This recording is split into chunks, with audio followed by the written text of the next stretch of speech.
ಮೈಸೂರಿನಲ್ಲಿಂದು ಜಿಲ್ಲಾಡಳಿತ, ಜಿಲ್ಲಾ ಪಂಚಾಯತ್, ಸಮಾಜ ಕಲ್ಯಾಣ ಇಲಾಖೆ ಹಾಗೂ ಮೈಸೂರು ಮಹಾನಗರ ಪಾಲಿಕೆ ವತಿಯಿಂದ ರಾಷ್ಟ್ರ ನಾಯಕ ಡಾ ಬಿಆರ್ ಅಂಬೇಡ್ಕರ್ ಅವರ ಮಹಾಪರಿನಿರ್ವಾಣ ಕಾರ್ಯಕ್ರಮ ಹಮ್ಮಿಕೊಳ್ಳಲಾಗಿತ್ತು.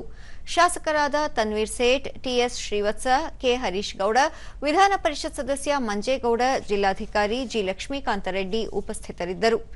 ಈ ವೇಳೆ ಟೌನ್ ಹಾಲ್ ಆವರಣದಲ್ಲಿರುವ ಡಾ ಬಿಆರ್ ಅಂಬೇಡ್ಕರ್ ಪ್ರತಿಮೆಗೆ ಪುಷ್ಪಾರ್ಚನೆ ಮಾಡಲಾಯಿತು.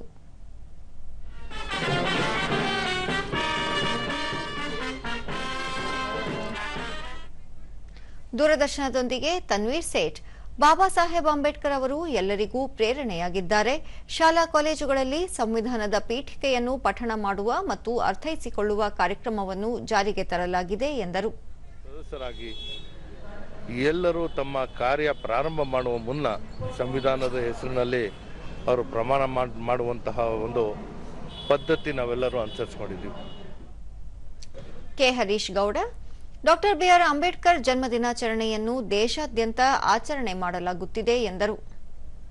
40 ಕೋಟಿ ಜನನು ನಾವೆಲ್ಲರೂ ಅದನ್ನು ಅಳವಡಿಸಿಕೊಂಡು ನಾವು ನಮ್ಮ ಜೀವನವನ್ನು ಸಾಗಿಸ್ತಾ ಇದ್ದೀವಿ.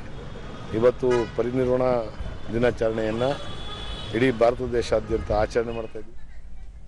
ಟಿಎಸ್ ಶ್ರೀವತ್ಸ, ಎಲ್ಲರಿಗೂ ಸಮಾನ ಅವಕಾಶಗಳನ್ನು ಕೊಟ್ಟ ಮೇರು ವ್ಯಕ್ತಿತ್ವ ಡಾ ಬಿಆರ್ ಅಂಬೇಡ್ಕರ್ ಅವರದ್ದು. ಅವರು ನಡೆದು ಬಂದ ಹಾದಿ ಸ್ಫೂರ್ತಿದಾಯಕವಾಗಿದೆ ಎಂದರು. ನಿರ್ವಾಣ ದಿನ ಅಂತೇಳಿ ಆಚರಣೆ ಮಾಡ್ತಾ ಇರುವಂಥ ಈ ಸಂದರ್ಭದಲ್ಲಿ ಅವರಿಗೆ ಗೌರವ ನಮನಗಳನ್ನು ಇವತ್ತು ಮೈಸೂರಿನ ಟೌನಲ್ಲಿ ಅಂಬೇಡ್ಕರ್ ಅವರ ಪ್ರತಿಮೆ ಮುಂದೆ ಮಾಡಿದ್ದೀವಿ.